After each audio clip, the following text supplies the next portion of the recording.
High to all, அனைவருக்கும் வணக்கம்.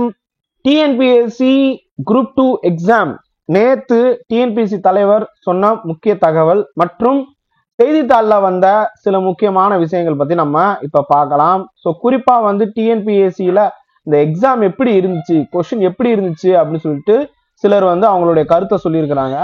அதுல பாத்தீங்கன்னா உங்களுக்கு நியூஸ் பேப்பர்ல வந்ததை நம்ம இங்க பதிவு பண்றோம். ஸோ ஃபர்ஸ்ட் இங்க பாருங்க, இந்த இடத்துல என்ன கொடுத்துருக்காங்க அப்படின்னு கேட்டா, டிஎன்பிஎஸ்சி எக்ஸாம் பாத்தீங்கன்னா எப்ப நோட்டிபிகேஷன் விட்டுருக்காங்க, எத்தனை காலி பணியிடங்கள், இந்த பத்தின தகவல்கள் இங்க இருக்கு.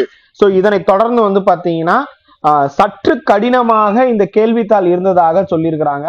பொது அறிவு மற்றும் பொது தமிழ் வினாக்கள் எதிர்பாராத பகுதிகளில் இருந்து கேட்கப்பட்டதாகவும் தேர்வர்கள் தெரிவித்தனர். மேலும் வினாத்தாள் பாத்தீங்கன்னா மத்திய அரசு திட்டங்கள், குறிப்பா ஸ்வச் பாரத் அண்ட் பாத்தீங்கன்னா மகளிர் இடஒதுக்கீடு மசோதா, தமிழக அரசின் மகளிர் உரிமை தொகை சம்பந்தமான டீட்டெயில், இதெல்லாம் பாத்தீங்கன்னா கொஸ்டினா வந்திருந்துச்சு.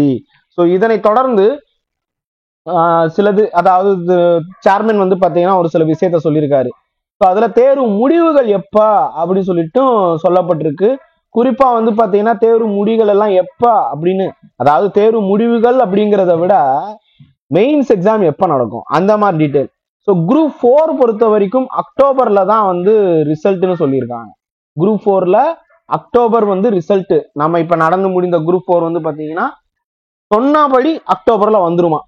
அடுத்தது பாத்தீங்கன்னா OMR பத்தி பேசியிருப்பாரு. அதே மாதிரி இந்த எக்ஸாமோட ரிசல்ட், குரூப் 2 ரிசல்ட் பாத்தீங்கன்னா டிசம்பர் மாசம், ஓகேங்களா. அதாவது 2020 நடந்த குரூப் 4க்கு அக்டோபர், இந்த குரூப் 2 பிரிலிம்ஸ் ரிசல்ட் டிசம்பர் மாசம்னு சொல்லியிருக்கிறாங்க.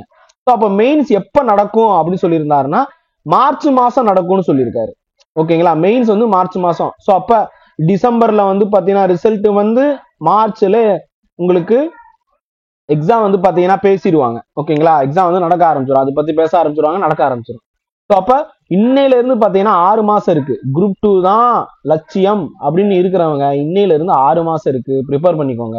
அதே மாதிரி ஆனுவல் பிளானர் பாத்தீங்கன்னா சொன்னபடி டிசம்பர்ல வெளியிடப்படும்னு சொல்லியிருக்கிறாங்க. ஸோ டிசம்பர் மாசம்னு சொல்லும் போது அக்டோபர்ல நமக்கு இந்த மாசம் ரிசல்ட்டா, 4th week of this October group 4 result. அப்புறம் குரூப் 2 ரிசல்ட் டிசம்பர்ல, இது தாண்டி ஆனுவல் பிளானர் டிசம்பர்ல, குரூப் 2 மெயின்ஸ் பாத்தீங்கன்னா மார்ச் 2026. ஸோ இதெல்லாம் முக்கிய தினங்கள், இம்பார்ட்டன்ட் அப்டேட் அப்படின்னு சொல்லிட்டு எடுத்துக்கோங்க. ஸோ இதுல இருந்து நீங்க அடுத்து வரக்கூடிய நாட்கள் எப்படி ப்ரிப்பேர் பண்ணிக்கணும், எந்த மாதிரி நீங்க மாறிக்கணும் அப்படின்னு சொல்லிட்டு நீங்க உறுதிதம் பண்ணிக்கோங்க மக்களே. ஸோ உங்களுடைய கருத்துக்களையும் சொல்லுங்க கீழே கமெண்ட்ல. அதே நேரத்துல இந்த எக்ஸாம் எப்படி இருந்துச்சு, நான் ஒரு வீடியோ நேற்று போட்டிருப்பேன், நீங்க பாத்தீங்கன்னா அந்த வீடியோ பாருங்க, பார்க்காதவங்க. ஸோ ஒவ்வொரு கொஸ்டின் சம்பந்தமாக நான் சொல்லியிருப்பேன். அதே மாதிரி ஜிஎஸ் அண்டு ஆப்டிடியூட் இது சம்பந்தமாகவும் பாத்தீங்கன்னா உங்களுக்கு எக்ஸ்பிளனேஷனோட, அதாவது பிடிஎஃப் வேணுமா, answer key with explanation PDF வேணும்னா கமெண்ட் பண்ணுங்க, நான் கண்டிப்பா கற்பதேசில இருந்து நான் உங்களுக்கு கொடுக்குறேன். ஜிஎஸ்க்கும் ஆப்டிடியூடுக்கு மட்டும். ஏன்னா தமிழ் இங்கிலீஷ் ரெண்டுத்துக்குமே டிஎன்பிஎஸ்சி ஒரு ஆன்சர் கீ வச்சிருப்பாங்க. நம்ம என்னதான் உருண்டு புரண்டு இதுதான் ஆன்சர்னு சொன்னாலும் அவங்க சொல்றதுதான் உறுதி, அவங்க எதையும் கண்டுக்கிறதே இல்லை, ஓகேயா. ஸோ அப்ப நம்ம அவங்க சைடே போயிடணும், வேற வழி இல்லை. அது ஏதோ சொல்லுவாங்கல்ல, இதுக்கு வாக்கப்பட்டா நம்ம இந்த மாதிரிதான் இருக்கணும் அப்படின்னு சொல்லுவாங்களா, லைக் தட். ஸோ புரிஞ்சுக்கோங்க மக்களே. உங்களுக்கு ஜிஎஸ் அண்ட் ஆப்டிடியூட் எக்ஸ்பிளனேஷன் வேணும்னா கீழே கமெண்ட் பண்ணுங்க. Thank you so much.